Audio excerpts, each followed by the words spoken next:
So it's 5:59. How does it look from a technical standpoint? So far, so good, but the night is young. We're good to go. It looks lonely in there.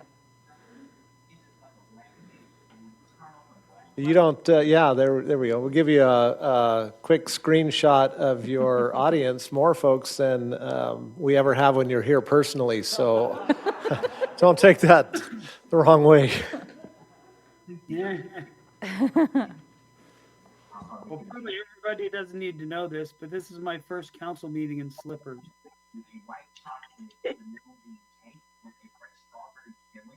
Looks like a lot of members in uniform too. Yes, look at that. Nice turnout. So are we ready to go? Yes, sir, you can move forward as you desire. Okay, so it's 6 p.m., so let's call the meeting to order of the Yucca Valley Town Council for Tuesday, November 17th, 2020 at 6 p.m. The first thing we want to report out of closed session. Yes, thank you, Mayor. The town council met in closed session with respect to the one item on the closed session agenda. And the town council voted 4-0 to defend the litigation as listed on the agenda with Councilmember Lombardo absent. And that concludes the report. All right, thank you, Tom. We appreciate that. So now we have our opening ceremonies and our call to order. So if we can move ahead with the call to order. Councilmember Abel.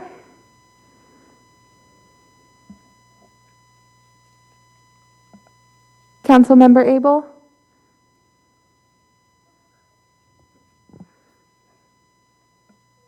Looks like he's muted. Councilmember Abel, if you can unmute, there you go, thank you.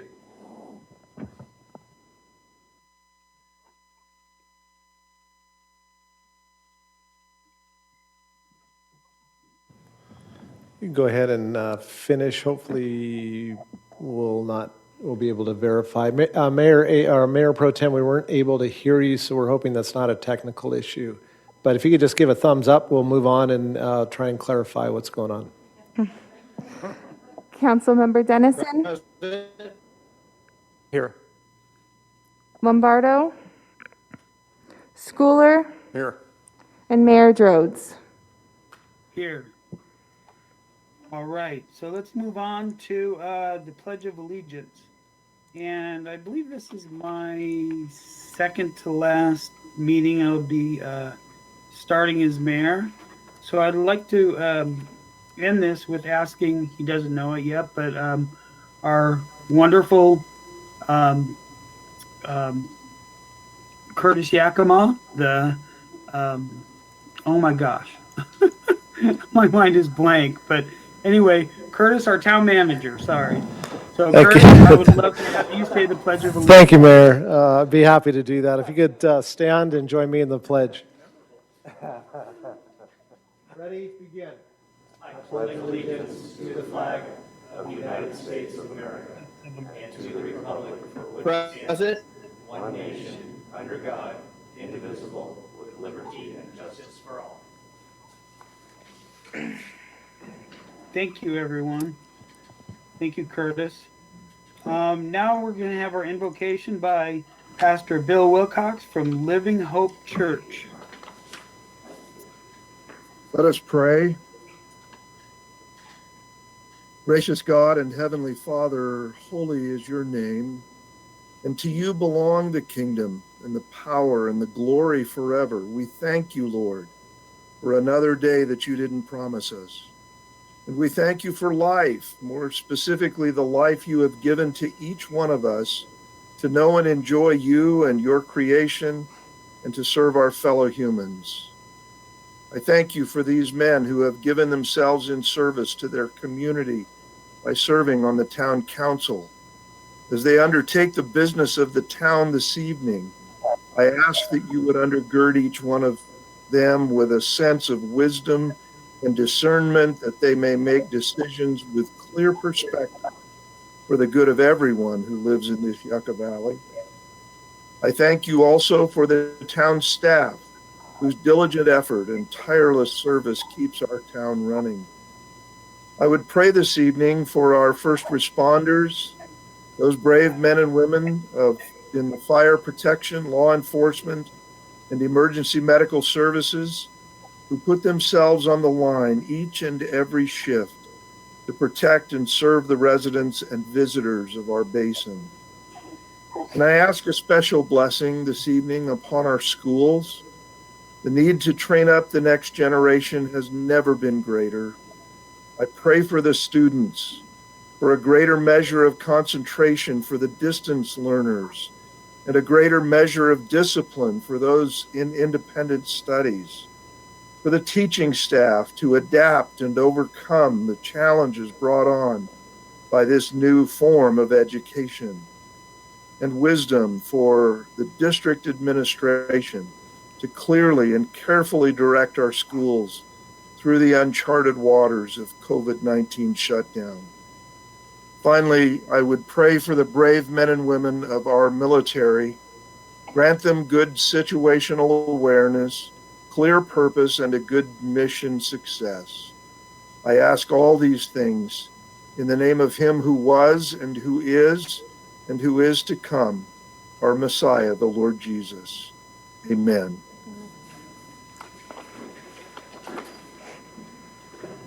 Thank you, Pastor Wilcox. We appreciate that very much. So now we have presentations, introductions, recognitions. So now we have number one from Mars Christmas Wish.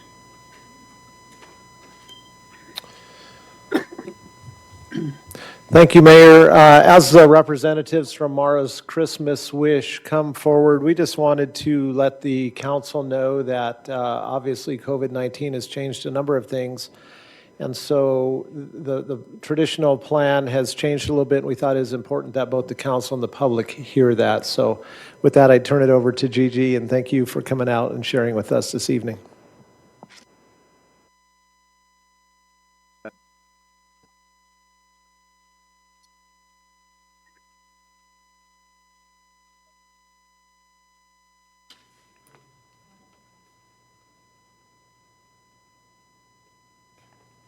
Okay, again, good evening, everyone. Thank you so much for inviting me.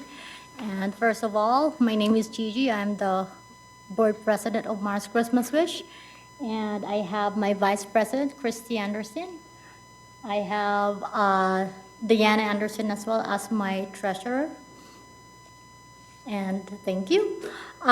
This year, we end up raising, I want to give you a little information how we going to execute this event despite the COVID. We want to make sure that our community is going to have a holiday meals. It's going to be a big difference for us because as for me, I've been volunteering for I think this is my 15 years. I'm always used to see people having dinner with us or with me. And this year is not. So it really breaks my heart for not being there, but despite what's going on, we want to make sure that we're going to do something for them. Nobody is going to be left behind with no food, no toys, and they still have meals to eat with a few friends and family gathering as much as we can, despite what this epidemic going on in our community. And this is what we're going to try to provide. Thank you so much for the Mr. Dwight for your vote, for giving us the 10K, and also the Morongo Basin give us also 5K.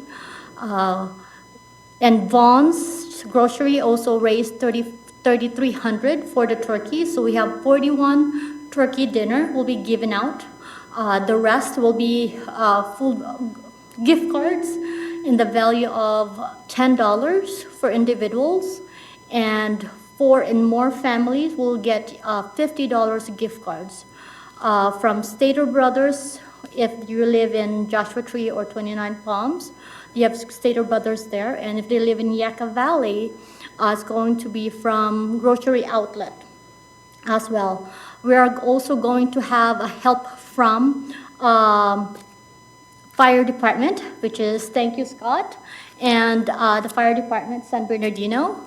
They've been very helpful to us, communicating and giving us informations if they're able to raise toys this year again. I don't have a definite information if they can and how they're going to execute it, but I will keep you updated on that, Sue, if you want to know. But they are trying to raise toys as well in Walmart, if they are allowed to, because of the COVID. And then the other one, the person in charge with the toys will be Cody. I forgot his last name. He's not here, but Scott. Those are the people. The fire department is working with us directly, and Susanna from Unity Home. So each department that we're allocating in the position on the area, all board members are in that area. So 7 board members have designed positions to be in charge on that particular drive-through area. Also, I also need extra help if you are able to. Town council or any members in the community servant who's here with us, or anybody who would like to volunteer, you are welcome to join us as well. We are very, very strictly guidelines. As we all know, we want to make sure that everybody's protected, so we have COVID requirements and guidelines. I also have volunteer, so it's not easy. You have to go through me if you pass. So just kidding. So we want to make sure that we have the sign waivers in the COVID guidelines that make sure all volunteers and board members are everybody's safety protections. Everybody's protections is in to protect us all. And then we're gonna give you a drive-through pictures how we're gonna execute it if you have it. Do you have the pictures I sent by any chance? Oh, perfect. So I'm gonna have, do you like my emoji? The first one, please. That one. I'm not very good at it, but as you see, we are different. I try to have different emoji there so you can see better. Excuse my creative artistic style, okay? Sorry about that. But I will have my treasurer describe everything for you so you know the layout a little bit. Okay, thank you. Good evening, everybody. So basically what we're going to do is we're trying to mitigate any of the traffic going out onto the highway. So we're going to bring them down the side, and we're going to basically run it like they do, like FSA does theirs.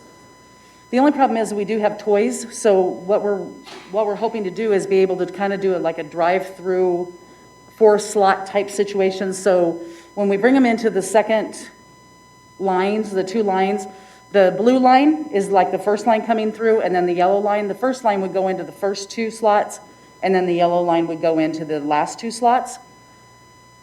In the 4, where the 4 people are sitting, those 4 people will actually find out how many children they have, what their ages are, and then radio it over to the toy room so that there's people over there pulling. So they'll be pulling the bags at that point, and they'll label them with, for what car it is. And we'll have like a card system that they'll have on their windshield to be able to, so we'll know that that car goes with that set of toys. As soon as that car pulls up, toys will get deposited into their trunks, and then we'll assist them to get out because we don't want anybody to don't want any wrecks or anything. So we'll have a couple volunteers there directing them out, making sure, and then bringing in the next group. So again, we don't want to do 2 lines if we don't have to on that back side, but if we have to keep them away from the highway, we will. So it's obviously a fluid, just like COVID, everything's fluid. We kind of just, adapt and overcome. So next slide, please. Our next picture.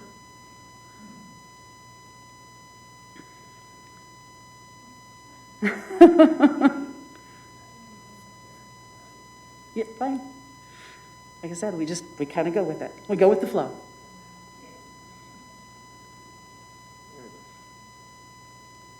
So this just kind of gives you a quick layout. The walk-up area, we're going to actually move it where it is closer to this courtyard area so that we can have a walk-through rather than having them just walk up and turn around and walk right back. And again, that's just to maintain distancing and that kind of thing and make sure that we're keeping that 6-foot distance.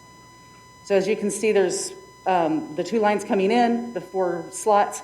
And again, they're going to be set up, the way they'll be set up is we'll actually have them as a drive-through type situation where they'll pull into the one and then they'll go forward out. So there's no backing and all that type of thing. They're not actually going into a slot. Any questions about any of those? Thank you for your time.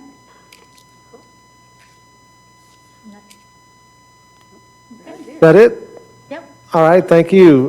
Council, any questions? They're open for questions. I would just I like just to wanted make a to- comment that, that very well planned out, and thank you for your hard effort to try and continue a tradition that is really important in our community. What I see every year, a lot of value in creating what we like to see is a whole community and addressing everybody's needs during the holidays especially. So thank you. It looks like no easy task. I can see you've put a lot of time into it. Thank you. Yeah, I agree. And I I- think, I oh, think go the ahead. mayor Oh, was talking too. Somebody going, I just appreciate the creativity and the dedication, and it looks like a lot of work to coordinate all of that. I know it's a lot of work the other way, but this looks like you're treading on new territory and a lot of details that you've worked out. I hope it all works out. I hope we don't have to keep doing it this way. But I appreciate the effort and the creativity and the dedication and resourcefulness, and we wish you the best on that. Thank We you appreciate your support as well. Thank you. very much. Thank you. And this will be my last year. So I hope that you will help us. I think you said that last year, didn't you say that last year? She keeps saying it. We aren't letting her go. So, Okay, good night. good night. Thank you, guys. Thank you. all right. Thank you so much. Thank you for carrying this tradition on. We appreciate it. Item number 2, San Bernardino County Fire Assistant Chief. Thank you, Mayor and Council. Just wanted to provide this opportunity to introduce your new Assistant Chief. And we have the pleasure this evening from hearing from Deputy Chief Marshall. So with that, I turn it over to the Deputy Chief. Tom? Good evening, honorable mayor, council members, town staff, and citizens. It's been a while since I've been here. I distinctly remember back on February 4th giving you a public health warning about a Wuhan virus with 5,000 people infected and 5 or 50 deaths, and talking about the importance of this. Who would have known that we would be in this situation today? But we're going to all make it through it. A few other things have changed. June 22nd, I was promoted to Deputy Chief of Operations for the County Fire District. I've still been overseeing the area as your area fire chief, and very succinctly and for a purpose. We wanted to put the right person in here to take my spot and be your area fire chief, and we weren't going to do that with just anybody. We wanted the right person for that job. I'm happy to say one of the great things that's happened out of 2019, I'm thinking of COVID-19, 2020 is the promotion of Scott Tuttle to the Assistant Chief position here in the South Desert Service Zone, and he'll be taking over as your area fire chief. He actually did a couple weeks ago. It's the first time we could get here to council. I'm not going to try to introduce Scott. I'll let him do that, but it's my pleasure to hand over the reins in this area that I've grown to love so much.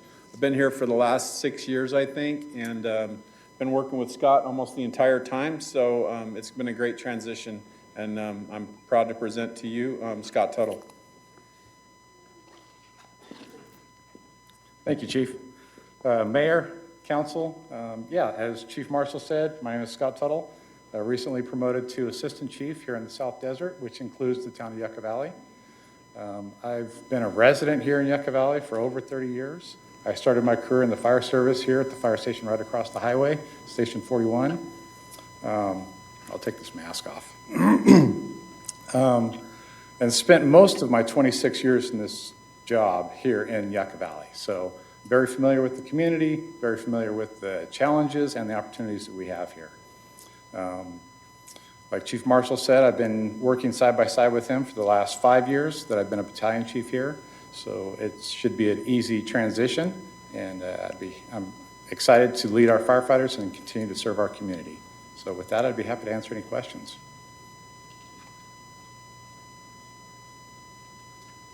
Well, I don't have any I'll- questions, but I'd like to make a comment that I have known Scott for quite a few years in the fire service and understand his dedication to our community. He's proven it from the day he started, and I've always felt that he would be a good leader in our community. And Scott, thank you very much for taking on such a huge responsibility for our community and treating it as what it is, and that's important for us. And I know you're the right man for the job, and I appreciate the leadership recognizing that and making a good choice, I think, for us.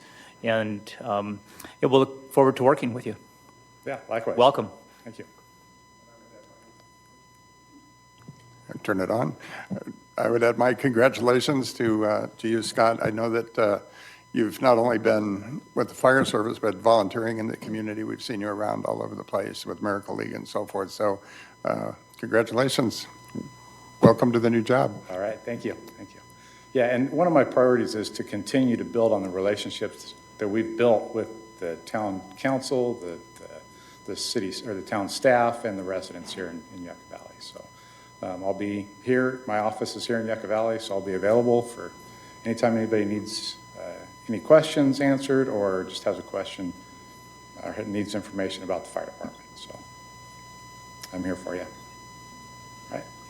Thank you. Scott, I just Yes. want to say thank you so much and congratulations. And will your office be over on Airway by Vaughn's? Yes, yeah, I'm still in the same office building over there on Airway and Aviation. Yep. Okay, great. Well, congratulations, and now you get to work closer to home a little more often, hopefully. Yeah, it's nice to be in my hometown community. All right, thank you. We really appreciate you through all the years, and it's an appointment that was well deserved. And congratulations, we know you'll do a fantastic job. Thank you, appreciate that. All right, well, let's move on to the approval of the agenda. So let's, does anybody want to approve the meeting agenda as prepared? This is Dennis, and I'll go ahead and approve the meeting agenda as prepared. I'll Make the second. motion. Second. Council members Abel? Uh-oh. Mayor Pro Tem, I believe you're muted. Thank you. Council members Abel? Yes. Dennison? Yes. Schooler? Yes. And Mayor Drodes? Yes. Now we'll move on to the consent agenda. All items listed on the consent agenda are routine matters or formal documents covering previous town council instruction. Items are enacted by one motion and a second without separate discussion unless a member of the town council or the town staff requests dialogue on a specific item at the beginning of the meeting. Requests for public comment on the consent agenda items should be filed with the town clerk. So first off, are there any requests for public comment? Or is there anyone in the public that hasn't requested it? Would anyone like to speak on any item? Mayor Drodes, I do not have any requests to speak. Okay. Any town council members, would you like to pull an item and discuss it? Or does somebody want to make a motion to approve the consent agenda? Mayor, I'll move to approve the consent agenda. I will second. Council members Abel?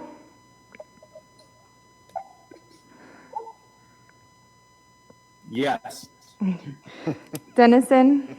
Dennison, yes. Schooler? Yes. And Mayor Drodes? Yes. So now we move on to our public hearing. Our first item is number 15, Public Facility Development Impact Fee Public Hearing. Good evening, Mayor and Council. The recommended action before you this evening is that the Town Council retains the current Public Facility Development Impact Fee structure. Impact fees are enacted in order to provide a source of funds for infrastructure, and that the demands that are created by new development for that infrastructure. The town undertook the study in 2005, and the town council enacted the first public facility development impact fees that became effective on January 30th, 2006. The town has 5 categories of impact fees. Those impact fees include general facilities. So what can be a general facility? A museum is a general facility. An animal shelter is a general facility, a senior center. So that's one of the categories. Second category is park facilities. Third category is trails. The fourth category is storm drains or drainage. And the final category is streets and traffic. In 2011, the town council established the current public facility development impact fee rate structure, and that rate structure has not been amended. The fees have stayed the same from 2013 through 2019. To touch base on what those fees are, for a single-family home in a residential subdivision, new subdivision, that's something that, a subdivision that was recorded after 2005, the fee is $9,081. For infill development, where those lots existed before 2005, so subdivisions that mostly occurred under the county of San Bernardino, the council provided an incentive program for the small local builders and established the current fee at $2,568, and that goes strictly to park development, to the Park Development Fund. For commercial development, for up to 3,000 square feet, the first 3,000 square feet is $1 per square foot. Between 3,001 and 5,000 square feet, it's $2 a square foot. 5,001 to 10,000 square feet is $4 a square foot. Excuse me. And 10,001 square feet or more is at the maximum of $7.74 a square foot. For industrial, it fits into those same categories, but industrial caps at $3.18 per square foot, and office development caps at $7.08 per square foot. You have current balances, and these balances are for the time period ending in fiscal year 1920, so as of June 30th, 2020. For general facilities, a balance of $116,324. For parks, $326,519. Streets and traffic, $746,308. Drainage, $599,467. And trails, $53,934. Again, the recommended action this evening is that the council retains those current public facility development impact fees as established, makes no changes to that fee structure. That concludes the staff report. Staff would be happy to answer any questions following the public hearing this evening. All right, thank you, Shane. Would there be anyone in the public that would like to comment or on this issue, on the impact fees? Mayor Rhodes, I'm not seeing anybody, and I don't have a request to speak. Okay, so let's bring it back to the town council. Does anyone have any questions? Or do we agree to just continue the way we've been going? Mayor, this is Dennison. I would like to make the recommendation that we retain the current public facility development impact fee structure. I believe at this time and juncture in our communities, remaining consistent with our past fees is an appropriate move at this time. So I'd like to make that motion. Second. Mayor, I have a couple questions. Go ahead, Mayor Pro Tem. Thank you. I appreciate the motion. Had a question for Shane. How does development impact fees, how are they, how's the ADUs? How is that pertain to ADUs? The state law, as has been amended, dictates what the town can charge for an accessory dwelling unit. So the town staff has to implement those state laws when ADUs are submitted in the building permit process for review.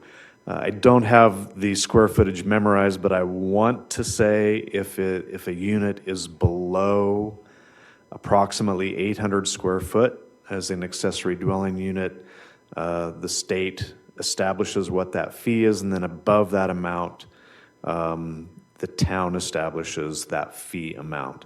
The state guidance is provided on both of those, and that is how those fees are calculated. Okay, and is it unusual for a community like ours to have not made any types of adjustments to impact fees since 2012 when it was voted upon?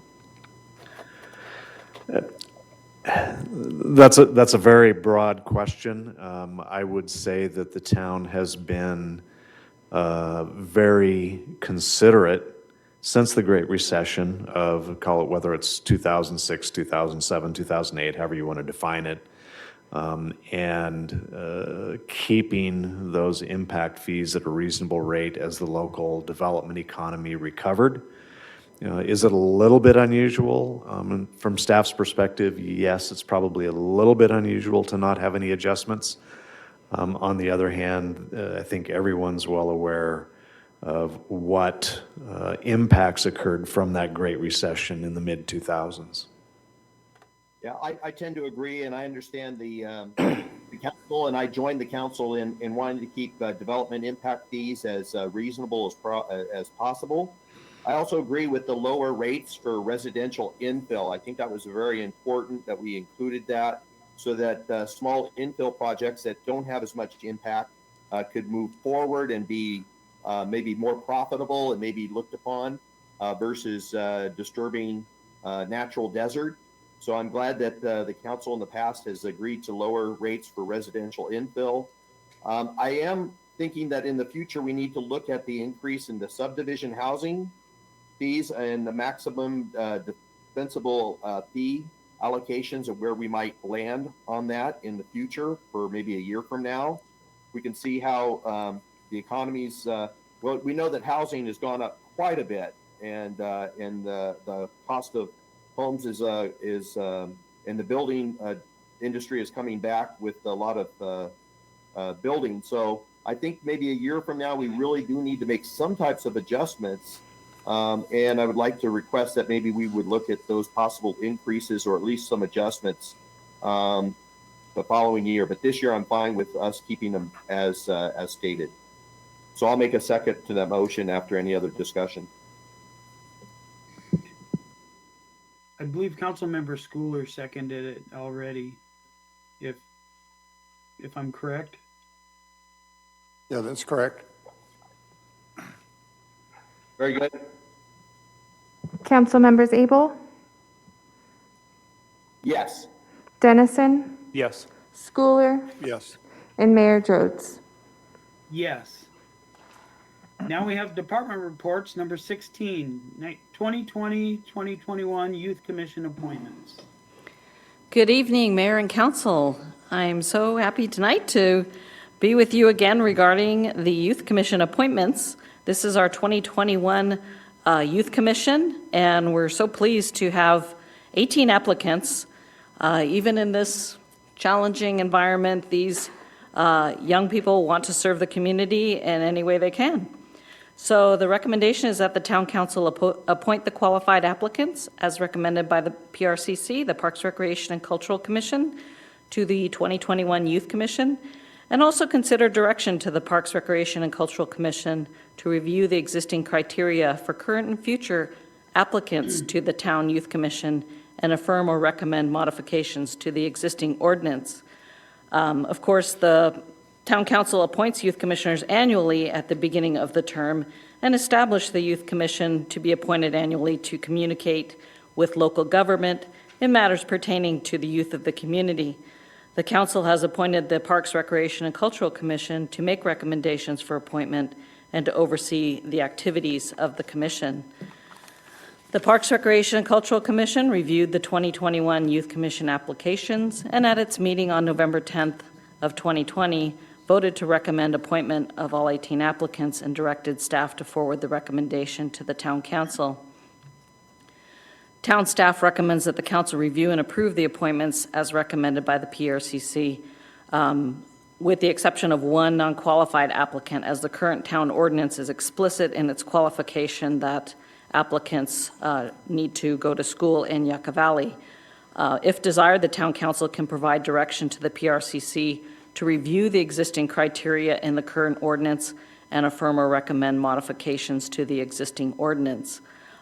We do have quite a few of our youth commissioners here.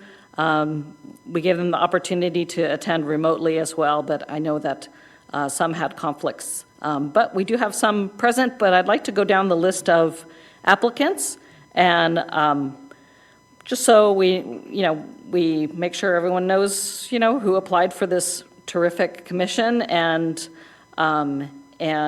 provide them an opportunity to speak. Larissa Abbott is a returner. I know she wasn't able to be with us tonight, but she has been on the Youth Commission for a year. Dakota Hernandez, returning commissioner, has been on for 2 years. Dakota's here. Nicholas Lafferty, he has been on the commission as well.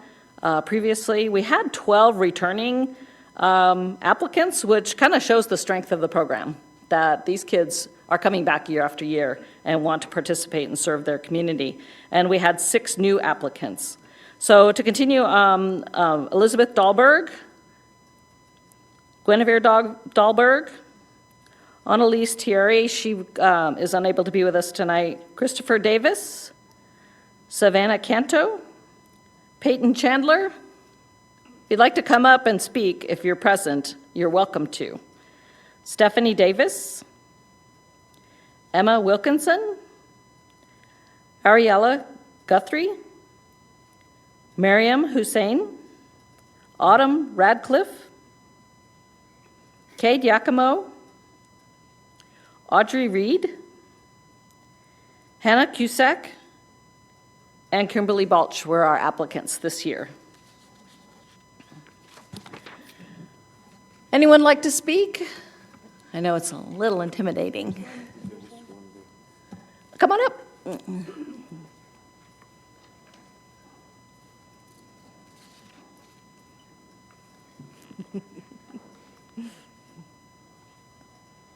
Hi, my name is Autumn Radcliffe. I'm a returning youth commissioner. I was on last year, and I decided to reapply because last year was really fun, and I think it is amazing that you guys are allowing children and teens like us to give voices to other children in the community who can't. So, thank you. Thank you, Autumn. Awesome.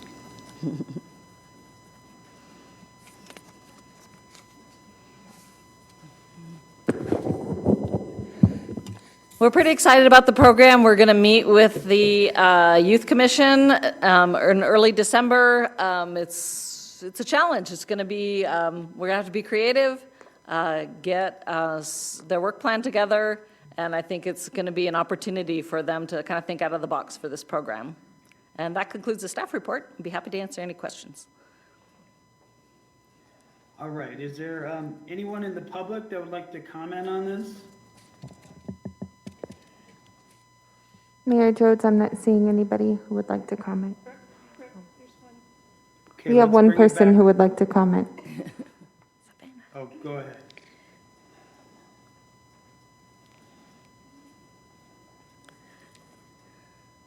Hi, my name is Savannah Canto, and this is my second year on the Youth Commission. And I really like the Youth Commission, and I think it's a great way to support your community even through rough times. and I think it is a great road to success and making amazing friends. So, yeah, that's all I'd like to say.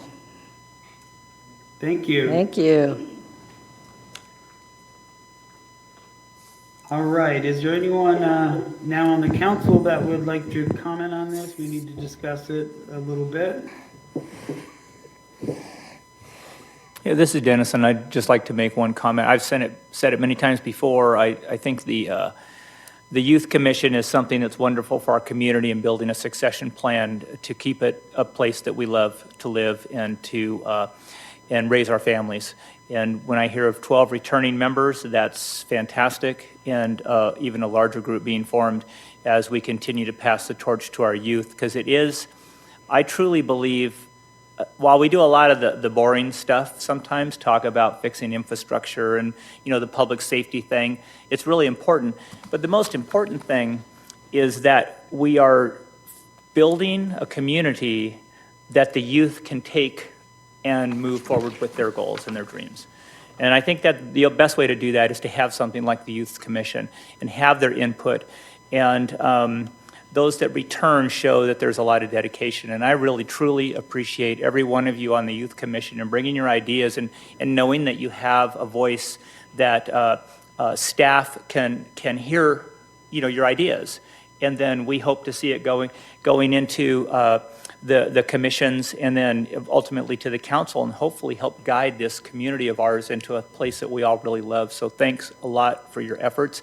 I know at times it's a lot of work, and I really appreciate that you're willing to work in these difficult times to help us get through it and navigate it. So that's all. Thank you. I'd like to make a comment and ask a question if we want to discuss it. The student that did not meet the criteria, does that student actually sit in a seat in Yucca Valley and take classes online for some reason? Yeah, so that particular student presently with the remote learning goes to school down the hill. Last year, she's a returning commissioner. Last year, she went to Yucca Valley High. I think there's a family situation that she's attending remote learning from Palm Desert instead of Yucca High. So she's been on the commission previously. But that brings up a question about the ordinance, and that's the part of the recommendation under item number 2 is to, if you want to include that particular student or students like her that perhaps don't go to school locally, we should look at the ordinance, because the ordinance would need to be changed in order to include applicants like this. Well, in my personal opinion, I believe she's sitting in her seat in Yucca Valley going to school. That should fit the criteria. I understand, we need to change the ordinance. But somebody that served for 2 years, that seems kind of harsh because of COVID and having to go to, who knows what the reason is, but if that student is sitting in a chair in Yucca Valley taking classes, I don't know, I kind of lean the other way. I think we should approve that person.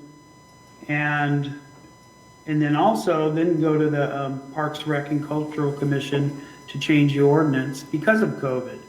A lot of students are going to be doing online learning, and that's my opinion. I don't know what anybody else thinks. Maybe Tom or Curtis could speak to the legality of the nature of the ordinance. Thank you, Sue. So if the council's desiring to do something that's basically in conflict with your ordinance, or there's a process to do that, you can give staff direction and indicate that your desire is that the unqualified candidate or applicant in this case would be considered once the ordinance is amended. So the ordinance amendment process would be as follows. We would come back to you likely on December 15th with a proposed amendment to the ordinance. The ordinance would be introduced at that time. The ordinance would have its second reading in your regularly scheduled second meeting in January, which is, I believe, the 17th. And then the ordinance is effective 30 days after that. So at that point, then the applicant could be seated as a qualified applicant. It's a cumbersome process. We understand that, and we understand that there may be some advantage to reviewing the way that the Youth Commission is structured, number one. And number two, at the very least, look at the way that the ordinance is written in providing guidance and criteria in a resolution form versus ordinance in that level of detail. So while we don't want to appear harsh, at the same time, it's not a good idea, and we don't think that the council would want to make appointments or do things that are in conflict with your existing ordinances. And so that's the direction that we would seek today, is if your desire is to seat that person for the upcoming 2020-2021 term, then just provide guidance to staff to come back with an implementation, an amendment to the ordinance to make that happen, knowing that there's going to be a delay in the way that that moves forward. If I could continue with my comment then after hearing that, I definitely think we should do that and expedite as much as possible. So it sounds like January and then a 30-day waiting period. I don't know what the other council members think of that, but we definitely should do that for sure. So any comments from the council? There's Mayor Pro Tem Abel. Yeah, I'm all for approving those that meet the requirements for the Youth Commission. I'm not in favor of making any type of changes at this point. It's been working fine, and if we have to, maybe look at it in the future. But the whole opportunity it's an opportunity, it's not a right to serve on the Youth Commission. And so I understand that really the applicant didn't meet the criteria, and the applicant should have been notified right from the beginning. So it's really harsh to have that applicant come all the way to this point to face the possibility of not being appointed. But that particular policy has been enacted to give local students that do go to the local school districts, public and private, an opportunity to serve. So if we start opening it up to people who are doing distance learning all over the world, and they may perhaps sit in Yucca Valley, I don't know if they have the connections that they have with the other students. And the whole idea was to be able to be a voice of reasoning for those that are their students that they attend school with. And of course, right now it's done remotely, but this pandemic won't stay forever. So I think the whole idea was to bring other students locally into the process of getting involved in town events, and to be able to get a pulse of what's happening at their schools, whether it's private or public, so that they would be represented on Youth Commission. So although, like it was mentioned, it sounds a little harsh, I think right now, with so much going on, I don't think we need to have staff spend their valuable time and resources to make an exception to the rule. And it's unfortunate, but I would be in favor of approving those that meet the requirements tonight and just moving forward. If they want to evaluate things in the future, then that can be done, but I think the student needs to know tonight. I'd like to chime in on that. While I agree with philosophically what the Mayor Pro Tem had to say, I go back quite a ways with this Youth Commission. I think we've had it up and running, 25, 26 years. Yeah. And in fact, on a side note, there are a lot of people in this community in very professional positions that once served on the Youth Commission, and that's pretty gratifying to see that they're operating at a high level in our communities and elsewhere. But as far as this exception to the rule, I think we're talking about an individual who has served on the and has been a qualified applicant for 2 years, and this is a result of a change of school. So this is somebody connected to the community. And when the original ordinance went into place, it's like one part of this scenario was addressed where in order to make sure it was local representation, we said applicants had to go to school, high school or junior high, in Yucca Valley. And that was to keep, excuse me, maybe people in surrounding communities from serving on the Youth Commission and giving more of a chance to those who attended school here. But we didn't even think about, quite frankly, the other side of that, where somebody lived in the community and went to school outside of the community, because we, for whatever reason, didn't consider that scenario. So I tend to favor Mayor Droza's position with making an amendment, putting an amendment in place, because I don't think it's something that applies just to this individual. This could happen again and again, and I think it would be in the long-term best interest to have local applicants, which are, and thank you all for applying, and it's a high-quality bunch of students, and I think it's in our best interest for the long haul to have local applicants, whether they go to school somewhere else or go to school here, serve on the Youth Commission. Mayor, I'd like to make Anyone one else? comment. This is Dennison. Years ago, my daughters were both on the Youth Commission, and my youngest wanted to go to a different school down the hill.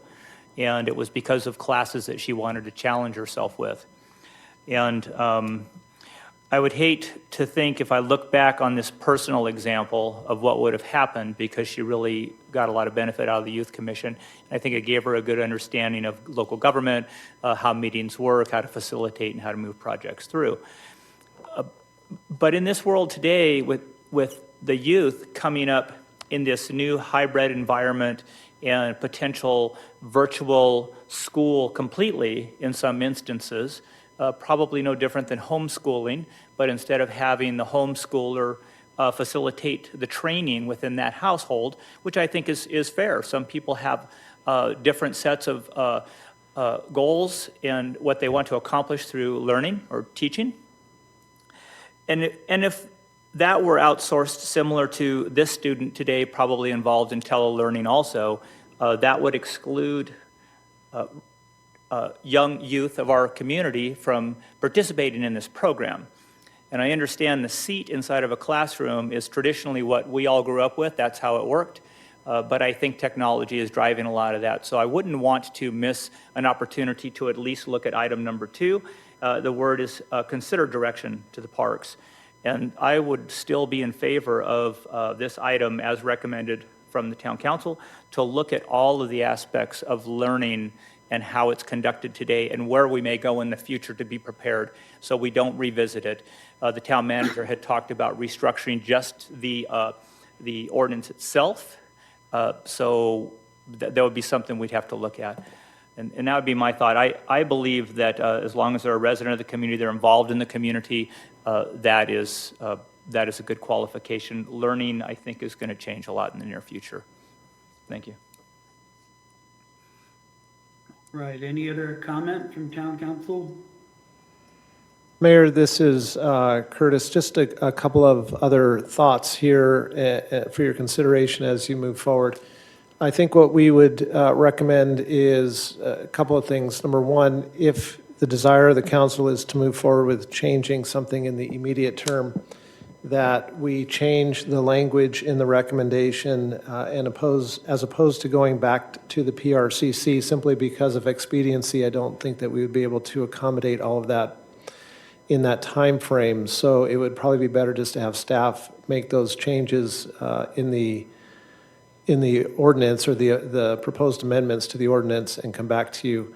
And then secondly, maybe at that same time, it would be an opportunity for staff to provide an alternative structure to the Youth Commission from what is envisioned in the current ordinance today, which would provide a little bit more flexibility in how the program is administered at a staff level and at the commission level. And so we could probably bring both of those options back to the council. And in doing so, I think I'll give you two options. One, the formal option through amending the ordinance, which would then be effective mid-February. Or alternatively, if the structure is different of the commission and it's a little bit more, or maybe a little bit less formal than an official commission, but still a quality experience for the youth, then that may be able to be implemented in a much sooner time frame. So But we can handle either of those or both of those options as the council may desire. All right, any comments from the council? I think, well, one thing I think is what's important is somebody that goes to school online and does not leave the Morongo Basin is different than somebody that drives down the hill and sits in a seat with other students. To me, that's a big difference. So I'd like to note that as just my opinion. So would anybody like to make a motion, one way or the other, and we'll see how it votes? Mayor, it may be beneficial to take the recommendation in two parts. The first is recommendation 1 in your staff report. And then the second would be to provide that direction as the council desires to staff. Thank you. So let's do number 1 first. Appoint the qualified applicants as recommended by the Parks, Recreation, and Cultural Commission to the 2020-21 Youth Commission. Anyone like to move on that? I'll make that motion. I'll second the motion. Dennison. Councilmember Abel, Yes. Dennison, Yes. Schooler, Yes. and Mayor Drodes. Yes. Now, item number 2, you were mentioning about having staff do this. So the way you worded it, I think that was great. I don't know if anybody wants to make a motion on that, where the staff would actually update it and bring it back to the council. Yeah, I think, I'm trying to remember what I said, so I apologize for that, but something along the lines of to bring back an alternative amendment to the existing ordinance or alternative structure for council consideration for the Youth Commission. Yeah, I'll make that motion. Good. I will second that. Councilmember Abel, Yes. Dennison, Yes. Schooler, Yes. and Mayor Drodes. Yes. All right, thank you. And thank you, youth commissioners. We look forward to working with you. Item number 17, comprehensive annual financial report for the fiscal year ended June 30th, 2020. Good evening, Mayor and Council. Tonight, the recommendation before you is to receive and file the comprehensive annual financial report for the fiscal year ended June 30, 2020. We also call it the CAFR, which is basically the annual financial reports that have been audited by the town's auditor and then compiled with the finance department's assistants to bring you this nice, big, thick report here. I believe we have Brad Welliber online, who is the audit partner for this year, and I believe also Charles. There they are. So they have a presentation for you tonight and are available for any questions you may have. Go ahead, Brad and Charles. It is all yours. Great, thank you. Are we going to share screen here? Yes, you should be able to share your screen. Do you see how to do that? There you go. Do you see it? Yes. Oops. Are you seeing my meeting controls, or is that just me? No, we just see the presentation. Presentation. Okay, fantastic. Well, good evening, members of the Town Council and participants and city staff. It's nice to be with you tonight. We're going to present the results of the annual audit for fiscal year ended June 30, 2020. I haven't had a chance to meet you all in person, just the city staff while we were doing our audit procedures this year, but we did have an audit partner rotation. So we're being in compliance with AB 1345, which requires after a certain number of consecutive years that we make a change in the audit partner. And that partner before was Scott Mano. So he's still here at the firm, just so you know, when everything's going fine. And we just had to do a little switching internally to be in compliance with the state controller's guidelines. So this is my first year working with city staff on this audit. We do also have joined on the meeting as well our audit manager, Charles DeSimone, and he was the manager in charge of this engagement and supervising the staff that did the work for our field work. So we're just going to cover really briefly the, okay, there we go. The responsibilities of the auditor in doing our audit. This is something that's required each year by government regulations to do an audit, and we have done an audit in conformity with U.S. generally accepted accounting standards and auditing standards and government auditing standards. And the purpose of our audit is to really, at the very end of the day, just to express an opinion on whether we believe the statements are fairly presented with all material respects and according to the accounting standards. As was mentioned, the CAFR is the document that's produced at the end of the audit, and our opinion is included in there. We also perform some additional procedures over measures Y and Z and some other reports for the State Controller's Office.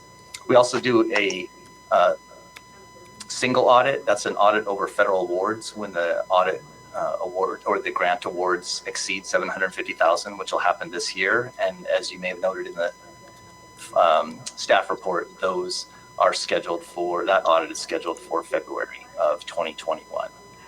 That is a compliance audit. And part of the reason it's delayed is we're waiting for additional guidance, which comes out on an annual basis of what those compliance requirements are, which are extremely delayed this year because of the coronavirus. And those come from the Federal Office of Management and Budget. So we performed our audit in 2 phases. First was the interim audit phase, and that's where we do testing of internal controls and reviewing system cycles. Then we perform our year-end audit work, which is more about the numbers and looking at relevant documentation, performing various procedures over significant transactions and account balances, etc. We were able to perform our work on site. The city or the town provided us a safe access there where we could be spread apart and get access to documentation. So we really appreciate that. It helped a lot with getting the audit done in a timely manner. In addition to testing of procedures, we do look over the town and oversight board's minutes to get an understanding of what's happened during the year. We do additional procedures over the GAN limit and other various compliance requirements by federal or state or local regulations. We did help in compiling the financial statement data in putting it in the form of the CAFR, and then we have a review process internally where the audit manager and the partner look over all of the documentation put together by the team and then ultimately form that opinion. And that opinion that we give over the financial statements this year, we provided an unmodified opinion, which is good. That's the highest level of assurance that we can perform or that we can issue over a set of financial statements, which is fantastic. And we also gave reports on measures Y and Z, and those are required in accordance with your town ordinance. Just finally, in addition to the opinion over the CAFR, we do also issue an internal control report over financial reporting in accordance with government auditing standards, and that is another requirement, and included in there would be any reportable findings had we found any. And I'm pleased to let you know that there were no reportable findings of internal control that we discovered during our audit or that need to be communicated to you. It's a good testament to the work that is being done by the staff at the town, and congratulations to you for that. And if you have any questions, I'm here and ready to answer for you.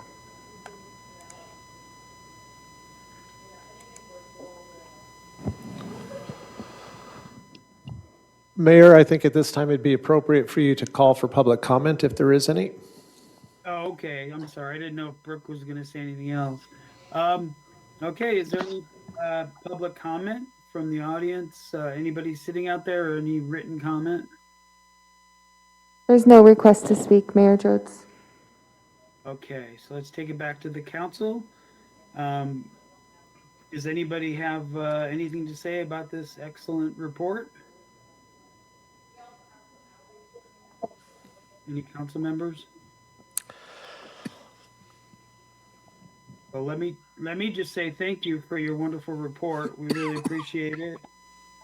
And I'd like to ask if anybody wants to recommend that we receive and file the Comprehensive Annual Financial Report, CAFR, for the fiscal year ended June 30th, 2020. Mayor, just prior to taking your motion here, if I might interrupt for a moment and just recognize the work that Jordan and her staff have done this year. This was Jordan's first go-around on the CAFR as the solo without any professional oversight in terms of external consultants. And so the process went extremely smoothly. The process with our auditing team, which is your audit team, not necessarily town staff, went very smoothly, and I think the results speak for themselves. So thank you to not only Jordan, but the entire town staff at certain times during this process and in the creation of that document that you have before you, which is more than just a document. It's an indication of the financial health of the organization and the responsibility that we have to our taxpayers. And so for that, thank you to the entire team and to Jordan especially as we move that forward, as well as the professionalism of your external audit team, RAMS. Appreciate the help from everybody. I want to say I totally agree with that. Thank you, Jordan and the team. I think, you know, it's a little awkward with 2 council members online and 2 in person and 1 missing. So if we're not saying everything, please know we do appreciate all your hard work.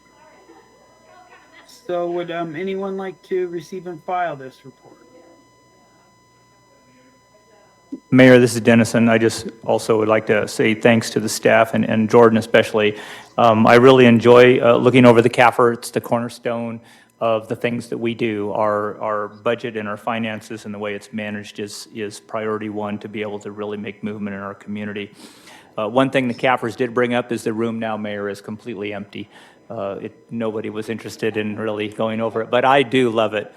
And with that, I would like to make a motion of the recommendation for item number 17 that we approve of the CAFR for fiscal year ending June 30th, 2020. Second. Councilmember Abel? Councilmember Abel? Dennison? Yes. Schooler? Yes. Mayor Drodes? Yes.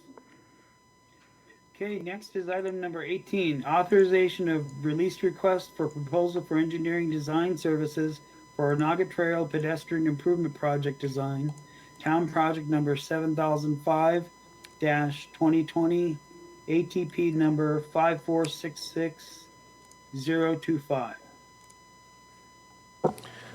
Good evening, Mr. Mayor and council members. We have a presentation, and the recommended action in front of you is that the town council authorize the release of request for proposal for engineering design services for Onaga Trail pedestrian improvement project. A request for proposal has been prepared seeking competitive bids from qualified civil engineering firms, and the selected consultants will be responsible for the preparation of plans, specifications, and estimates that will allow the town to advertise for construction. The project description: the project is located on Onaga Trail between Acoma Trail and approximately Grand Avenue. It is divided in 2 segments due to existing constraints to meet the general plan designation. Both segments would have full width pavement, curb and gutter, handicap ramps, and sidewalks on both sides of Onaga Trail. The final result, when construction is completed, is going to be sidewalk on both sides of Onaga Trail between Sage Avenue and Acoma Trail. One of the things that we need to contemplate is that, according to the general plan, Onaga Trail has a designation of an arterial street with 4-lane divided, and it requires a width of 100-foot right-of-way from Kickapoo Trail to Palomar Avenue. The existing constraints that we have is that Onaga Trail does not have the necessary right-of-way for widening the street to its ultimate width between Sage Avenue and Acoma Trail. In 2017, the staff has council direction, and town council approved the preliminary project design concept, which does not include or does not implement the general plan right-of-way width requirements. So the 2 segments of Onaga Trail. One will be between Acoma Trail and Church Street. In this segment,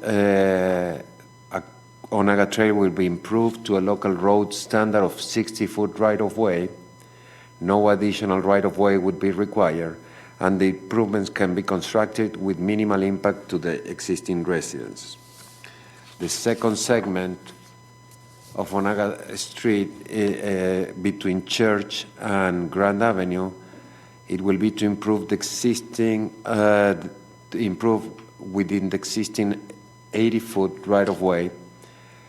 That will allow for 4 lanes of traffic, a painted median with turn pockets, no on-street parking, and no shoulder. 6 houses westerly of Palm Avenue would be affected by the provision of parking on the street. The project timeline that we have is the issue of the RFP on November 18, tomorrow. There's going to be a proposal date that is going to be on January 6. We have proposal meeting before and request for clarifications on the RFP.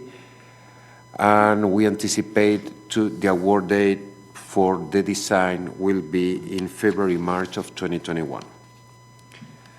The funding allocated, we have in the fiscal year budget 2020-2021 a budget allocation of Measure I fund of $67,970, and ATP grants will be in $52,000 for a total of $119,970.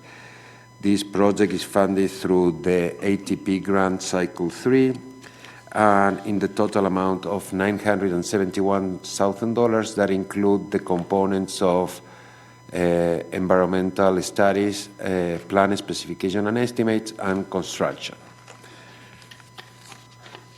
So that concludes my report, and the recommended action that you have in front of you is that the Town Council authorize the release of the request for proposal for engineering design services for Onaga Trail pedestrian improvement projects, Town Projects 7005-2020, ATP Project 5466025. That concludes my report, and I will answer any question after public comments. All right, thank you so much. Would there be any public comment right now? Sounds like there's no audience inside there, or no public in there. Is there anyone online? No, I hear and see none. So let's take it back to the council. Any questions, or would someone like to make a motion? I have a question. The 6 houses that are affected by no parking, is there going to be no parking along the whole street, or just at those 6 houses? In one section, there's going to be no parking along. In the second section from Church Street to Grand Avenue, there's no on-street parking. That whole section? Whole section, yeah. Okay. Currently, is there no parking there, or it's not regulated? The section right now does not provide, there is a 16 section that has probably 30-foot minimum. The asphalt section is 30-foot minimum with shoulders, so probably there is parking in that area. Okay. Now the street's getting slightly widened to accommodate these sidewalks. Is that right? The issue that, as I understand, the issue was that the houses or the existing residents were built and the right-of-way was smaller than what the general plan requires for Onaga Street. So the right-of-way in the past, when it was the county, was 60 feet, and the general plan requires 100 feet for Onaga. So, okay, thank you. Not acquiring any right-of-way in. Right, it's within the right-of-way. And then final question, how do we go along and notify the residents individually that this is going to happen before the project takes place, when that happens? We can notify the residents during the design project, and usually during construction, we usually have to notify all the residents that the project is going to be constructed. So the outreach process that the town used on the Yucca Trail HSIP project was we used a town council meeting to kick off the public outreach.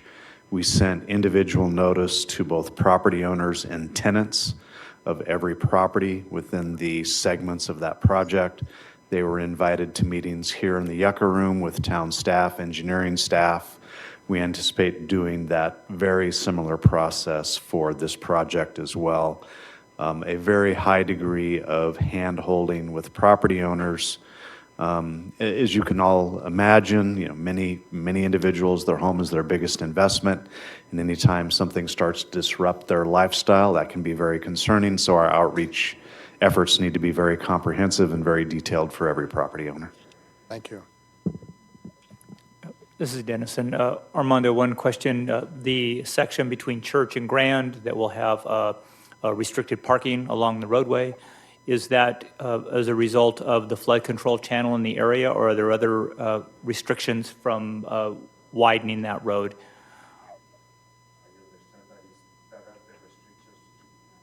Sorry. I understand that are the restrictions to provide the 4 lanes of traffic that is required in an arterial street. So that's my understanding. Okay.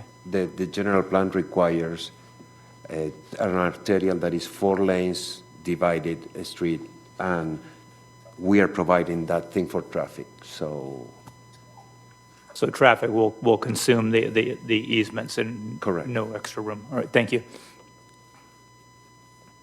Long term, and I'll kind of repeat something briefly that we covered back in 2017. Long term, the development of Onaga Trail to that general plan roadway width, extending from Sage to Kickapoo, is a significant challenge for this community. These improvements will remain in place for many, many years, but at some point in time, a couple decades down the road, we would anticipate the volumes will reach a point where the road has to be widened. So the improvements that are constructed with these grant resources will have to be removed. The road will have to be widened. When that occurs, it is going to be a significant effect on many property owners, especially once you start moving from Acoma down to Kickapoo, those old development patterns under the county, those houses being very close, very steep grades on both the north and the south side of Onaga Trail. A significant, difficult project for delivery for this community. So the important part of identifying tonight that these resources are going to go into infrastructure. At some point, several decades down the road, this infrastructure is going to have to come out when that roadway is widened. But this is a key and huge safety project for pedestrians in this community, providing those sidewalks, and the town needs to take advantage of that. I would like to comment on that. I believe you're absolutely right in that the ATP and the projects that we've done to provide good pedestrian routes and tying those together between the schools and our community has been a real benefit to public safety. And I know it's an impact on those smaller, tighter, more dense community areas. But as traffic increases, hazards develop, and this is a big thing. As the deputy said, I believe truly that these pedestrian walkways are a really important part of not just our community and protecting our children, but also probably for public health too.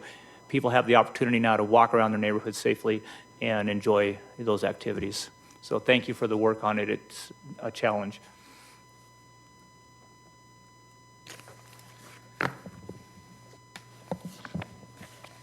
All right. I guess that's it. Thank you, Shane.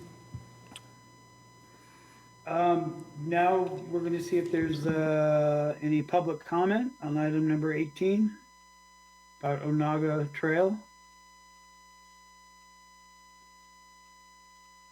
Mayor Here.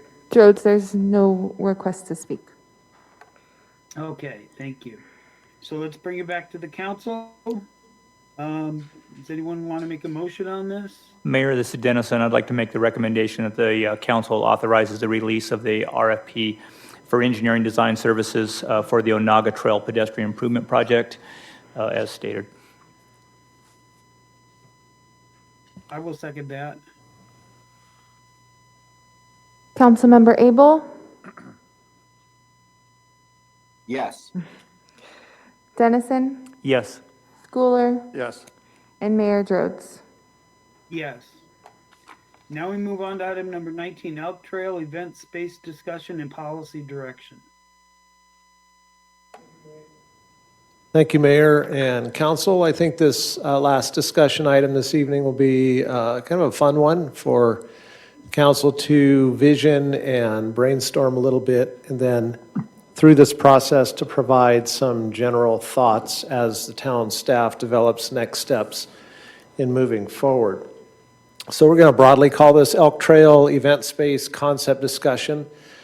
Elk Trail properties consist, and you'll see this in a graphic here in a minute, of a number of separate parcels that make up about 4 acres of total space on Elk Trail, both on the west side as well as the east side, and then wrapping around a little bit further to the west off of Yucca Trail.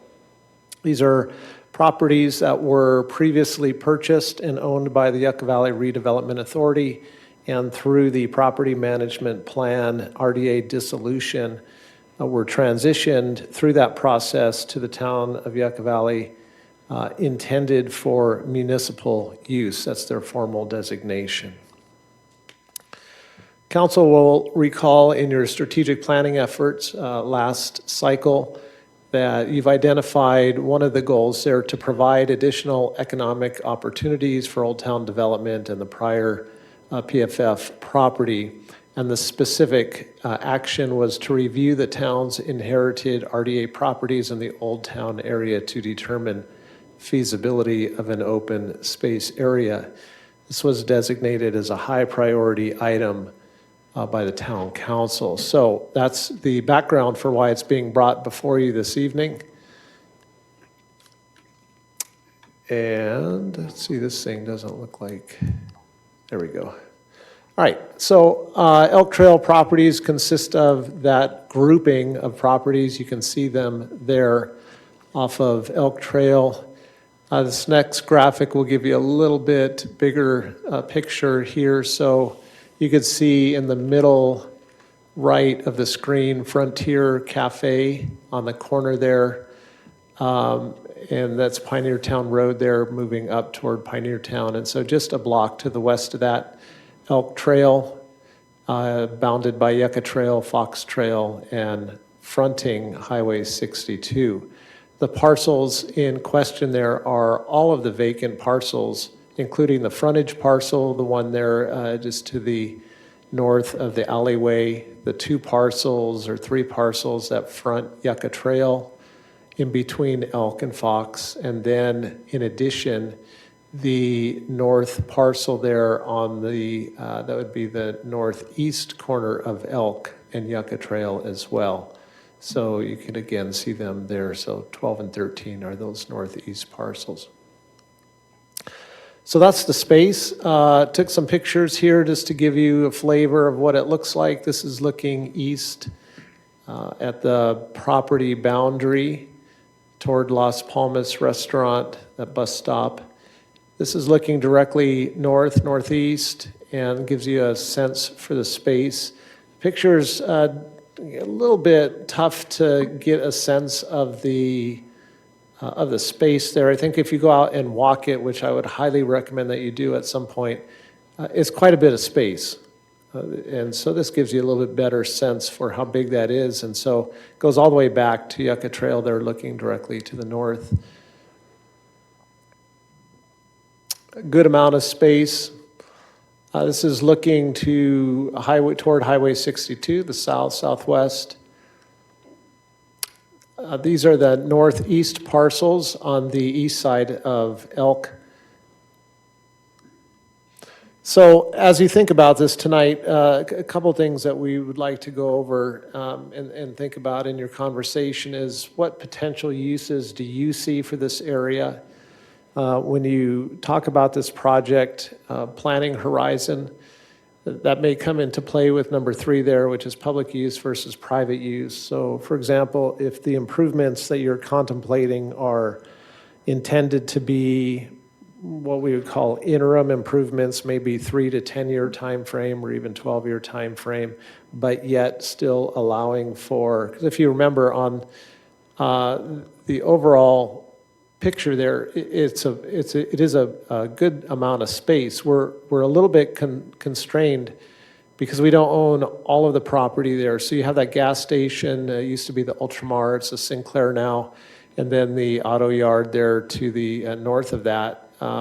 If you had all of that, I think it becomes quite a bit more attractive to potential private development. Without that, it's a little bit piecemeal, and so you're going to have some challenges there. But there still may be interest on the private sector side. In your staff report, we identified that about a year ago, Cosmont and Companies was engaged to provide you some information on those parcels that were in our property management plan, as well as to do a little bit of marketing on the properties. And to date, we have not received any significant private interest in those parcels as of yet. So we'll be asking you to think about public use versus private use, the level of desired developments. We'll talk about some of the impacts of the project and then funding and budget for what you want to do. A couple of pictures that can give you some sense of scale. So this obviously pre-COVID, although they are continuing to deliver farmers markets in socially distanced manners now. But I think the takeaway here is you don't need a ton of space to be able to deliver some of these events. I mean, this is a relatively small space, and you're able to do something like a farmer's market and be able to have quite a few people milling around. Another idea, concept, event space might be something along outdoor airfare. This might look somewhat familiar to you. I believe this one's from down in Indian Wells, Lower Desert. Outdoor seating areas could be something as simple as this, a gazebo and some outdoor chairs that front and provide additional places for some of that foot traffic that is already there.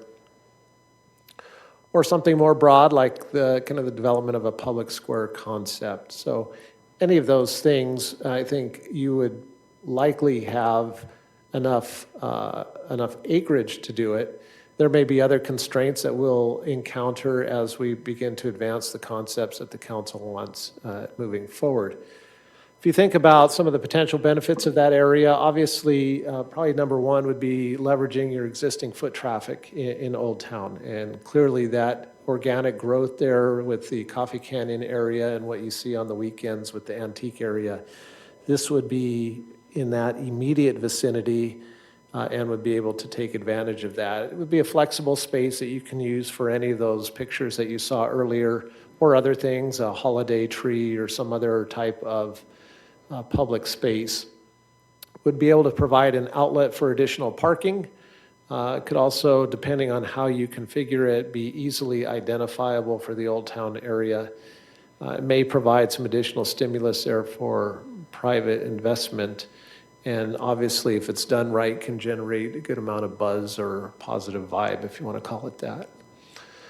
It's not without thinking about some of the challenges that we may have. So anytime you have an open space, particularly those that are attractive, they can be used for uncontrolled gatherings that require additional town resources to maintain or control. Likewise, with unintended uses, very common to see in other communities, open spaces, particularly municipal open spaces, being used for those residents that are less fortunate, may want to pitch a tent and a sleeping bag and decide to use that as their home. And so then some of the challenges that you may have with that in your Old Town Central District. Limitation to private sector interests. Like I said, we have yet not had anyone knocking at the doors actively seeking this property, so there may be some challenges on the private sector. Proximity to state highway cannot be understated. I mean, it's a state highway, and so when you begin to mix pedestrian use and other uses in that area, if it's not done in a controlled and reasonable fashion, it may have some challenges there with volumes. And then, obviously, budgetary priorities. The town has a number of other projects moving forward, And so this would have to be evaluated in the context of what are your other budget priorities, particularly for public infrastructure projects. So with that, really just looking for comments, individual comments from council members on how you want to, and what you envision, and we'll kind of take notes on what your thoughts are today.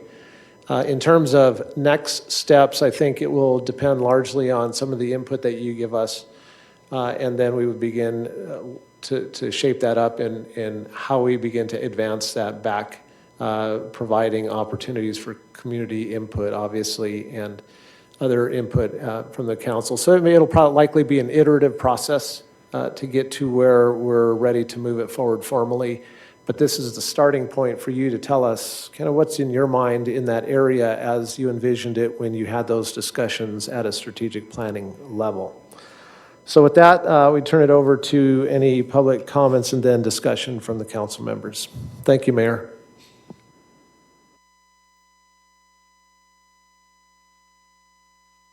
Thank you, Curtis.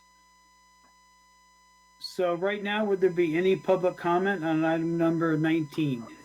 Mayor Jodes, I have no requests to speak. All right, so let's take it back to the council. Anyone want to start the discussion? Sure, I'll start. I really like the idea of doing something in Old Town. I have had several conversations with people, unsolicited conversations regarding what the town's plan is for stimulating Old Town, for helping out Old Town, for drawing attention to Old Town, and managing the existing foot traffic and weekend traffic in Old Town. Like, what can we do? And all of the, not all, but many of the options that are thrown out there look to be well beyond our budget or our capacity and would require private development to do them. But when I look at these properties, and thank you for the excellent report on that, but you look at these properties that we have available to us, they are a short block from where people gather on weekends right now all the time. And you can see a shortage of parking if you try and drive through that area, and people are even double parking to load and unload their passengers. And it seems like, kind of a mixed blessing. It's great to see the organic growth and the patronage of the businesses down there, and the fact that people just want to come hang out in Yucca Valley. So I think what we have an opportunity to do is facilitate some of that, or maximize some of that attention that's already happening down there. And maybe in doing so, we can stimulate the private development. We are enjoying, even with COVID, we're enjoying quite a bit of tourism in town. And although it seems to be the national park is the big draw, and downtown Joshua Tree is enjoying quite a bit of attention, from tourists. So is Yucca Valley, and particularly the Old Town, the antique area, the cafe, the Frontier Cafe, and that area there. Any weekend, and even during the week, we see a lot of people there. So I think if we can do something, if the town can do something within a reasonable budget to help that out, I think I'd love to see some design work done on that. When we look at the picture of the farmers market, we know we've had conversation about people who would like to put a farmer's market in Yucca Valley somewhere, and that seems like a really good fit if we could put even a parking lot there that could be used on weekends for a farmer's market or a street fair or something like that. I think that would be a real plus, for drawing locals there as well as tourists there. If we could maximize that parking lot with some attractive landscaping and benches and so forth, we might be able to create some impromptu events that come along, like the art show that you showed, and maybe performance arts or something, if there was a stage area. I don't know about restrooms. It seems like that would probably, if we got into that, we'd probably have to have a restroom building there. But it seems like a lot of potential. It seems like a good fit for the property that we already have, and I think something that we could probably do something relatively quickly with a smaller investment than doing, a major event center or something like that. So I like it. I like the idea of providing some sort of a anchor down there for future activity and development support where we've got, and make it a little more attractive down there as well at the same time. All right, thank you, Councilmember Schooler. Anyone else? Yeah, Mayor, this is Dennison. I think it's for me, I've been talking to businesses for the last few years about this, and it was actually brought up by the businesses wanting to increase a sense of social gathering down there in the old part of town, and actually in the community as general. Other than businesses, there isn't a social gathering place in town that has an eclectic kind of feel. Whatever Old Town kind of develops itself into, it is an attraction to tourists. It was mentioned to be as the antique district or something like that. I don't know where that will end up landing, but it would be nice to have some kind of facility and area for social gathering and those kinds of events. I don't know what's going to be most important in the future. I'm not the best person to talk about when it comes to art shows and things like that. But I know that there are a lot of activities that happen in the parking lots of shopping centers, the car shows, those kinds of things. The art shows, we really don't have a place. They've done them in front of the Chamber of Commerce before. But there's not a walking area around the Chamber building. It's a great magnet to get people there to learn about our community, but those that live here to have a place to travel to. So I think it's important, one, to, if we create a social gathering place, we need to at least put the infrastructure in there to manage those types of gatherings. So that would mean some type of improved parking, so those that may not be able to get around as well, that they have access for those with disabilities, and we make sure that they have some joy out of the site also. The other thing is to have actual restrooms, water, places to keep ourselves sanitized, make sure that we're properly using the place with the amenities that we expect when we go to a well-built gathering spot. Asphalt is something that is important too. Maybe some of the lighter traffic areas where we don't park, maybe where they gather, it could be concrete. But I wouldn't get into heavy infrastructure, but I think you would need power for those businesses that want to come in there and have like a farmer's market, maybe have a little bit of electricity, maybe support things like nighttime gatherings in the summer, stuff like that. So I'd look for basic infrastructure, sanitation needs, power, some lighting around the area, parking and some type of traffic flow area, but also have it to where it can be flexible. It could turn into a car show one day and an art show the following day, and then maybe a farmer's market that time, or maybe a combination of all of those. It is a large space. And one thing I think that's really important to create a social gathering area like that, where we want them to invest in our businesses, in our community, the ones that have really put a lot of effort into revitalizing that area, is possibly a way to shut down also elk trail during certain times. Some type of delineators that go in there that would prevent vehicles from coming in, some of those concrete posts that could be set in there with the correct anchor holes in the street. I'm not sure what those would be or how it would work, but I think it would really be nice if there was some type of perimeter around it, formalizing where the grounds are, and maybe even in larger events, as it gets bigger, we're continuing to think about the ability of closing down that section, possibly from the highway all the way to Yucca Trail.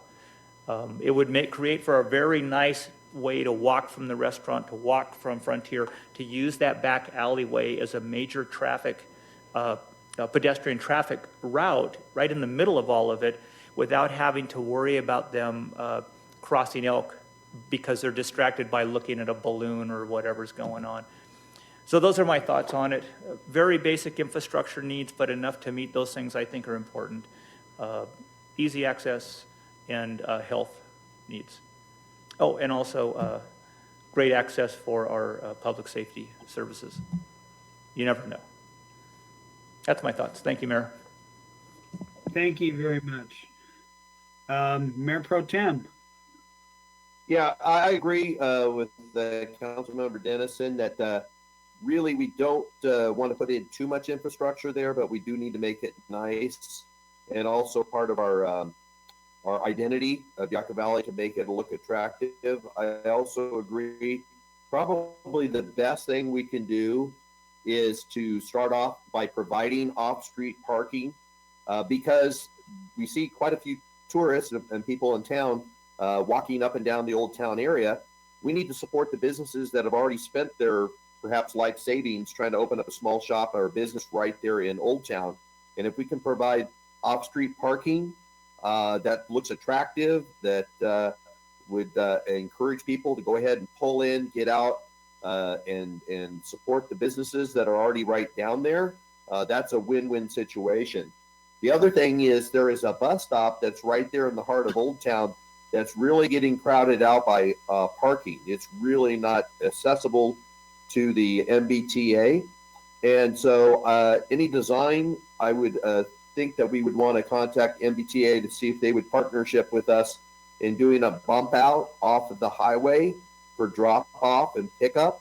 Again, if there's an event going on, farmers market, things like that, or people want to go downtown that don't have normal transportation, be able to take the bus, get dropped off right there in the heart of Old Town, know that they can safely exit and the driver can safely get off the highway, would make a very nice improvement. So of course, no access directly to the highway from the lot, but having the bump out for rapid transit would be an excellent addition.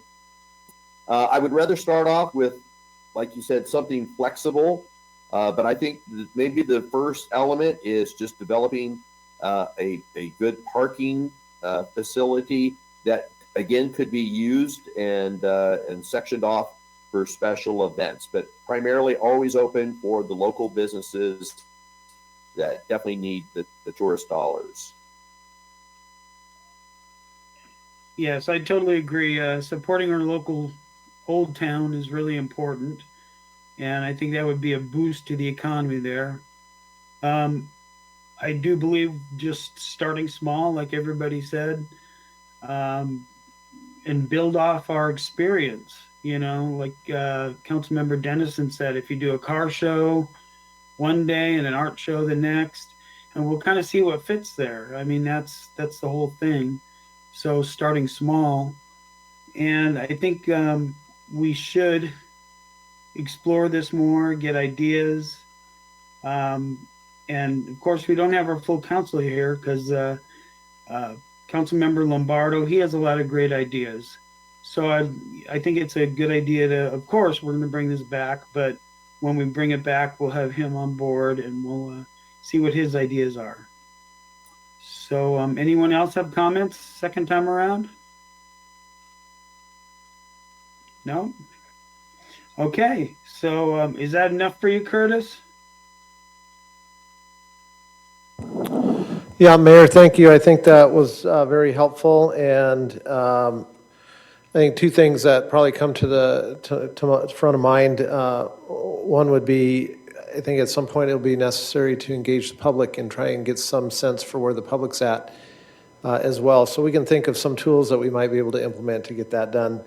And then staff will kind of put our heads together and figure out how do we want to take this off in bite-sized pieces, even if it's done in a more broad-based planning effort that maybe it has certain phases that can be accelerated in a more timely fashion. So I think that's plenty of input today. I appreciate that. Okay, thank you. So the recommendation is to receive and file the status update for the town's Elk Trail and vicinity properties. That's item number 1. And I'll add item number 2. Provide policy direction related to the town council's strategic plan strategy of development of selected Old Town property, specifically as related to the development of an open event space. So I guess, so you'll be taking our comments into consideration and we'll come back. Yeah, and I believe that we don't need any budget action at this point. I think anything that we'd be doing at this point would be within our existing budget structure. And if it gets to that point that we need to, then we would come back as a separate item for the council at that time. All right, so would anyone like to receive and file these items together? Mayor, I'll move the item.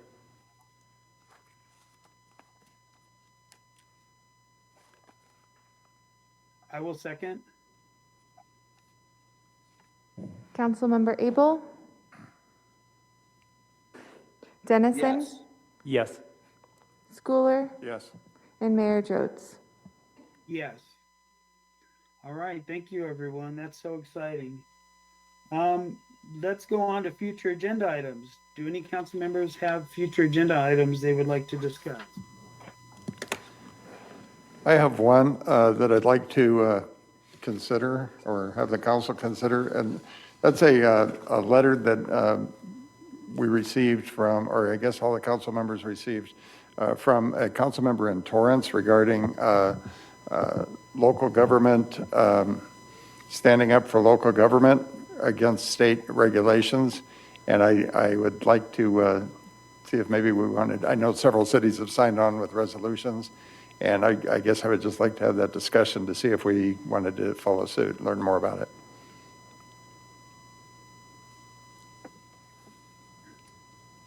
Anyone have comments on that? Yeah, that sounds good. I guess I would just also add, as staff aware of it and seen the letter in reference.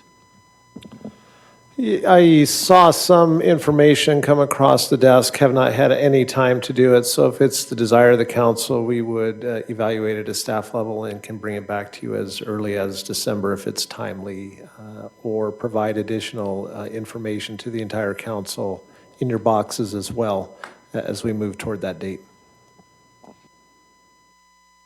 Okay, sounds good. Anyone else have any future agenda items? Okay, looks and sounds like none. So public comments. The town council takes the time to consider your comments on items of concern which are not on the agenda. When you are called to speak, please state your name and community of residence. Please limit your comments to 3 minutes or less. Inappropriate behavior which disrupts, disturbs, or otherwise impedes the orderly conduct of the meeting will result in forfeiture of your public comment privileges. The town council is prohibited by state law from taking action or discussion items not on the printed agenda. So is there any public comment? Mayor Jotes, I have no requests to speak. All right, thank you. We'll move on. Staff reports and comments. Thank you, Mayor. We may have a couple this evening. I believe that Captain Niles is on with us this evening. So, Captain, if you want to get teed up and provide any update or comments, that'd be great.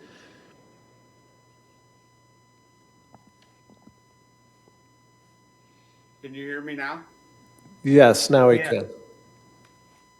I'm sorry, I'm having some difficulty technically, so I will keep it brief. I would just like to add my congratulations to Chief Tuttle. We're all going to benefit from his leadership and expertise. Other than that, fortunately, your deputy sheriffs are healthy and have thus far been COVID-free outside of some outbreaks early. But since the summer, everybody's been healthy and we are fully staffed right now in the town. So other than that, we're in good shape. Thank you, Captain. Appreciate that. Sue, Armando, or Deborah, anything this evening?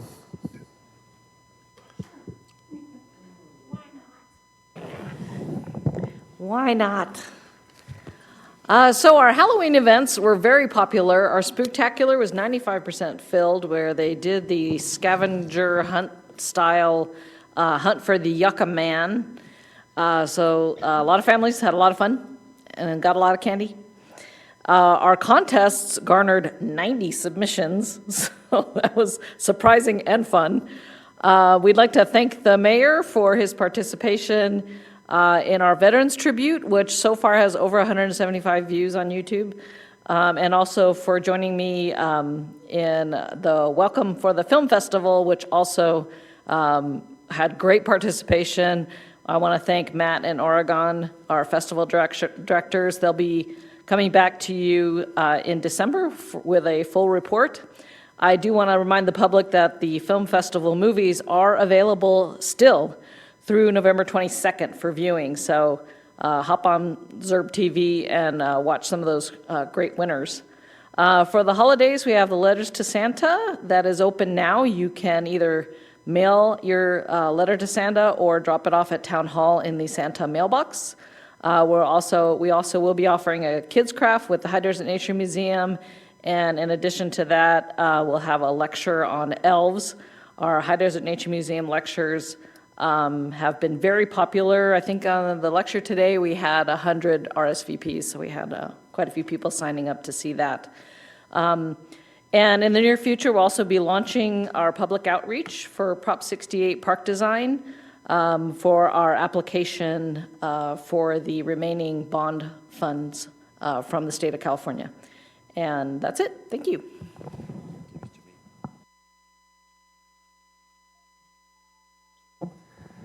Just a reminder that we are starting 2 projects in Yucca Trail from Warren Vista to Palomar Avenue, and the widening in Palomar Avenue. Those projects are going to start in September, the week after Thanksgiving, November 30th. So just drive slow when they are doing the construction. Don't run over the workers. Thank you, Armando. Mayor and Council, just a couple items. The CEQA process has been underway for your Proposition 68 Recreation/Aquatics Center.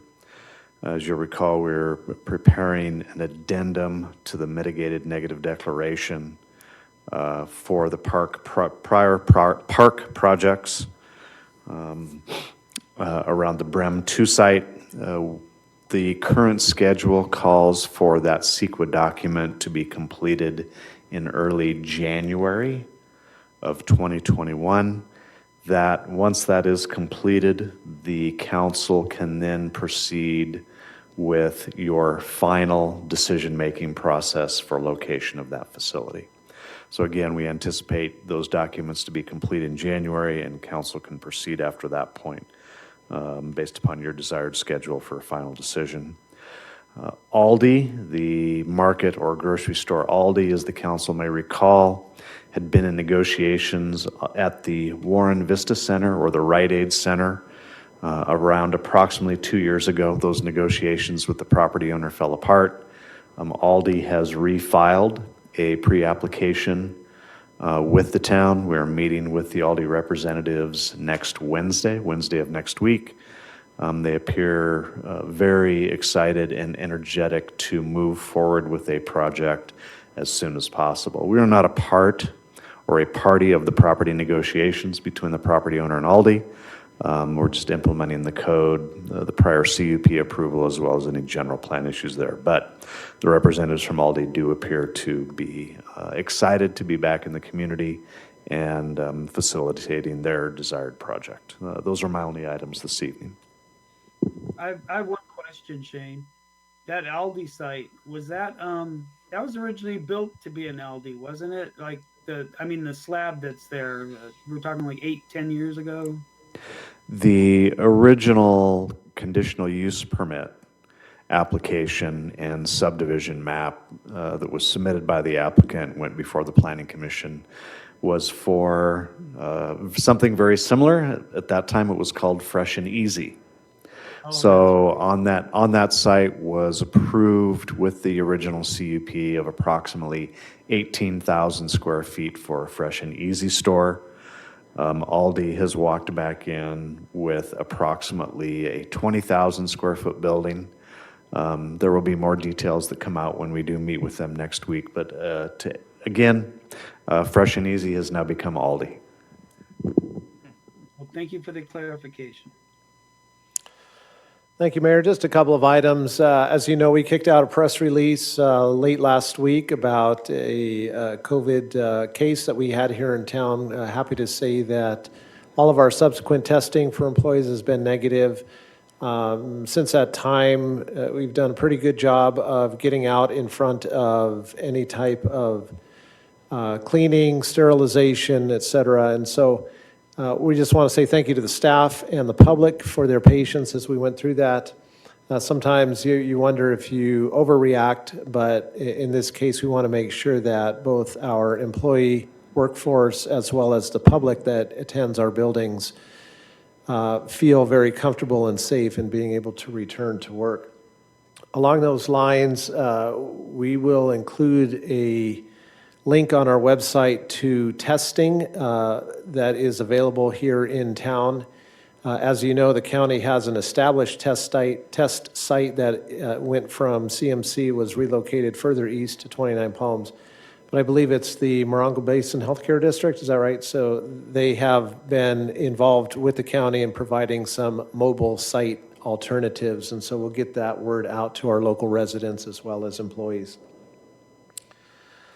With that, we wanted just to let you know that your current council calendar is such that your next meeting will be December 15th.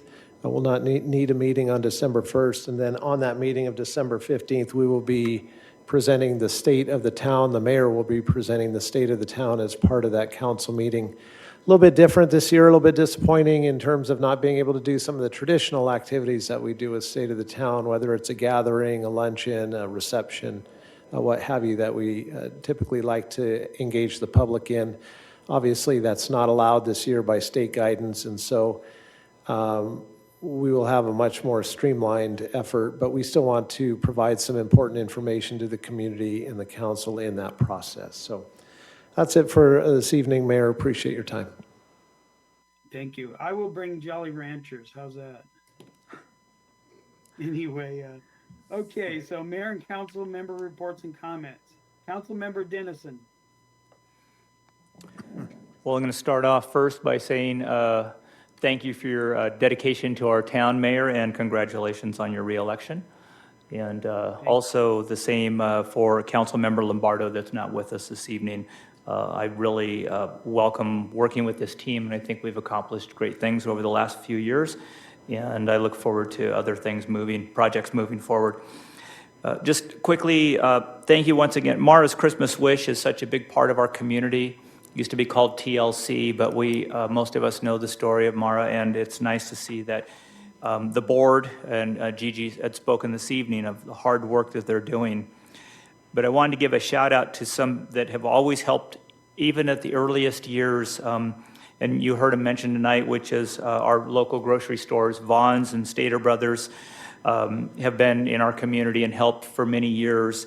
Grocery Outlet is a new business in our town, and I welcome them to jump on board too and help us with making the holidays the best they can be for our community.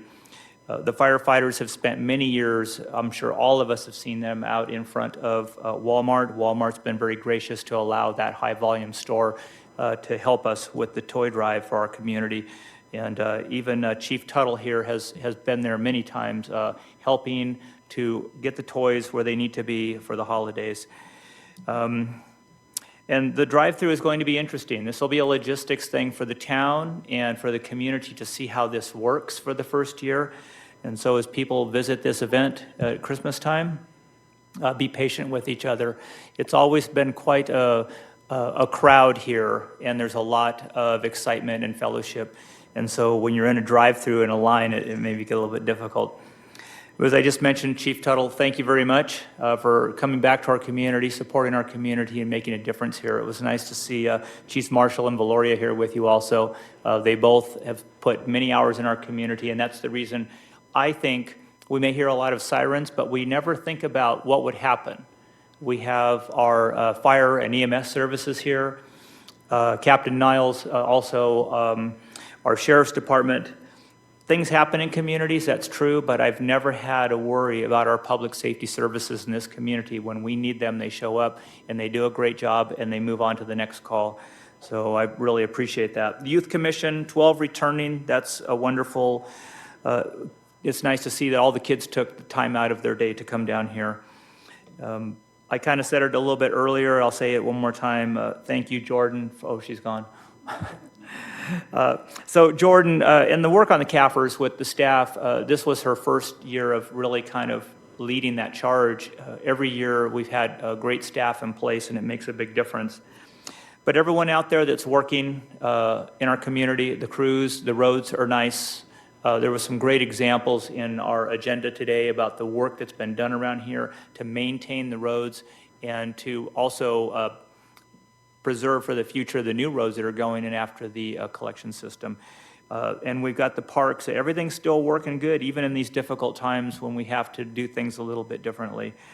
So I'll just end it by saying, please enjoy a safe holiday. However you structure it, you'll know that's for you. Another thing is drive safe. There's going to be a lot of people, a lot of traffic out there. So just, I guess just be safe. That's really what I'd ask of our community. Treat each other with kindness. Don't get too caught up in the rush of the holiday, and I wish you all a very happy Thanksgiving. Thank you. Councilmember Lombardo is not present, so Councilmember Schooler. Yes, thank you. Kind of want to echo all of those comments that Councilmember Dennison just delivered, as well as thank Recreation staff for the events that are being conjured up and delivered online and virtually. It's not easy to do that, and with the Halloween event, and thank you for the Veterans Tribute. I think, and the museum staff as well with the exhibit for War Comes Home. I think if you haven't gone online and looked at that, that's really worth seeing a time or two. So all of those events, I know it's a little disheartening not to be able to deal with people in person, but it seems to be getting a lot of good response, and that takes a lot of creativity and dedication.